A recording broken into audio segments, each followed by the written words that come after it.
درود بر شما، به ابر آموزش خوش آمدید. اگر از هک شدن و خراب شدن فیسبوک خود نگران هستید و یا می خواهید فیسبوکتان را چنان ضد هک بسازید که هیچ وقت و به هیچ وجه توسط کسی خراب و هک نگردد، پس در ادامه این ویدیو ما را همراهی کنید.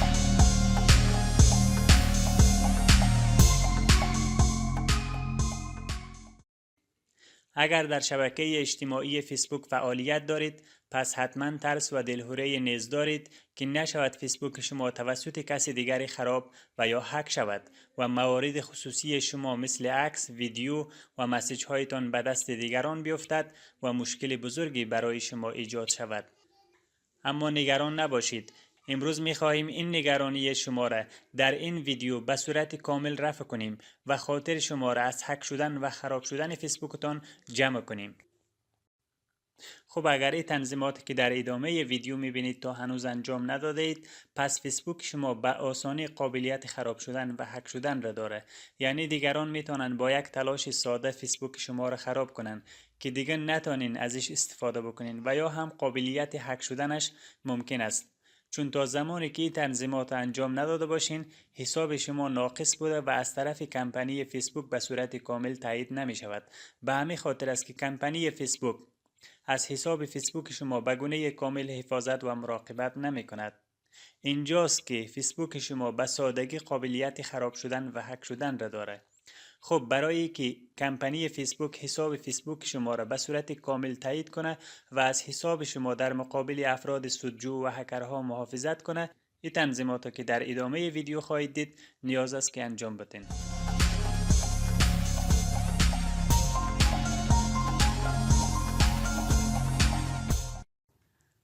در شروع فیسبوک خود باز بکنین.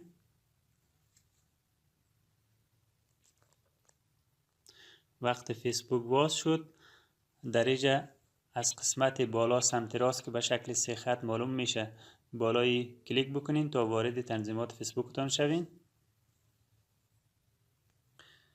باز هم پایین میاییم، در قسمت سیتینگ بالای سیتینگ کلیک بکنین. باز هم بالای سیتینگ کلیک بکنین.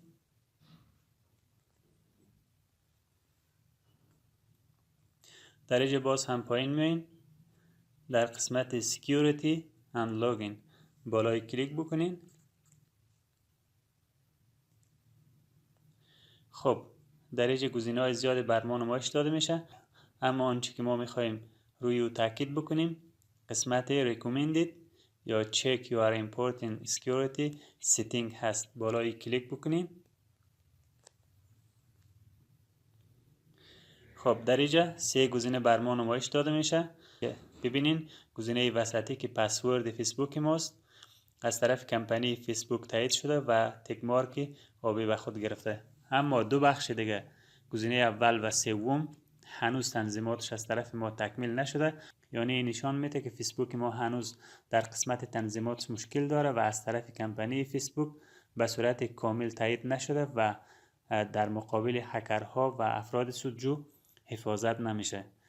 خب در اینجا لازم است که ما این 2 بخش هم تنظیماتش فعال بسازیم تا از طرف کمپانی فیسبوک ما یا حساب ما تایید شوه تا دیگه کسی نتونه به فیسبوک ما وارد شوه یا از حساب ما سوء استفاده بکنه.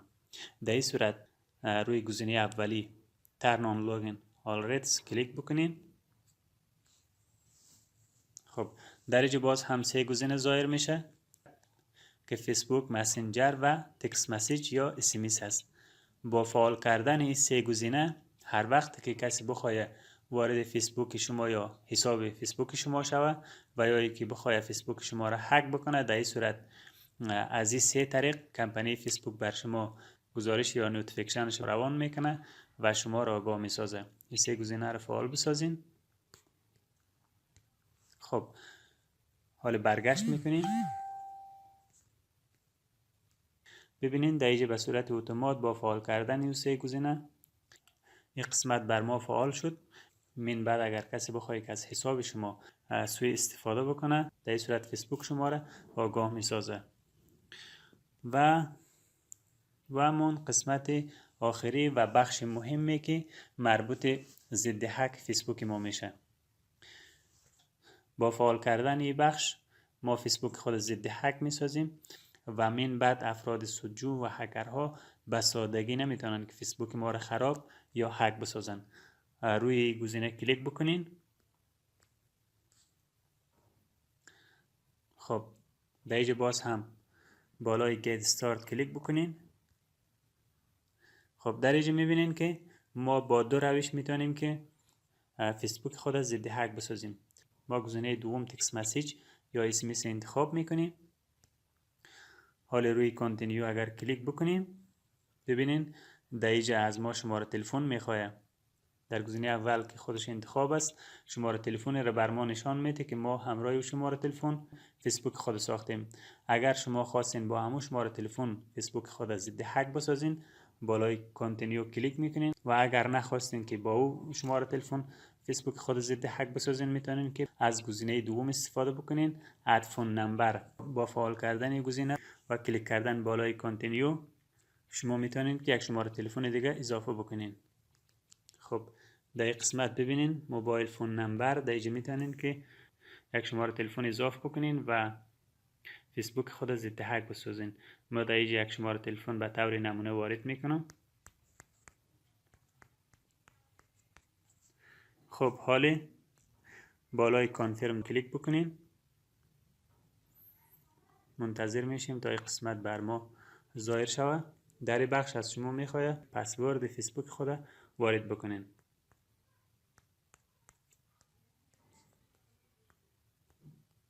حالی بالای کانتینیو کلیک بکنین.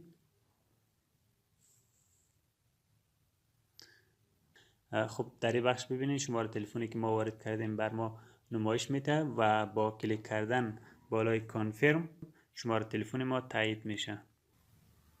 خب در این بخش از شما خواسته کدی که به شماره تلفنتون روان شده در این قسمت تایید بکنین.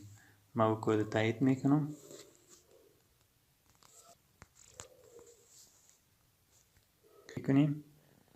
خب حالی بالای کانتینیو کلیک بکنین.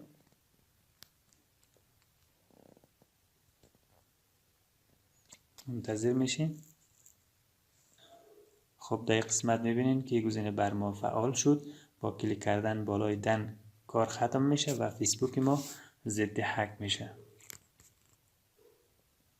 خب حالی یک دفعه دیگه میریم همو گزینه ها را چک میکنیم میبینیم که آیا بر ما هر سه گزینه فعال شده یا نه. بالای گزینه بالایی یا چک You are important security and setting کلیک بکنین. میبینین که هر سه گزینه بر ما فعال شده. من بعد هیچ شخص و هیچ هکری نمیتونه که فیسبوک شما را خراب یا هک بکنه. اگر خواستین که این گزینه را دوباره غیر فعال بسازین هم باز هم بیاین بالای همون گزینه کلیک بکنین. باز هم بالای منیج کلیک بکنین. خب در گزینه اول قسمت پایین ببینین ترن آف نوشته است. باز هم بالای ترن آف کلیک بکنین. خب یک دفعه دیگه میریم میبینیم که آیا غیر فعال شده یا نه. خب دیدین که دوباره تونستیم که غیر فعال بسازیم. خب ویدیوی امروزی ما همه قدر بود. اگر از این ویدیو خوشتون آمد لطفاً برای حمایت از ما چینل ما را سابسکرایب کنید، ویدیو را لایک نمایید تا بتانیم ویدیوهای جالب دیگر را هم مطابق ذوق شما عزیزان تهیه و در همه چینل به نشر برسانیم. تا یک ویدیوی دیگر بدرود.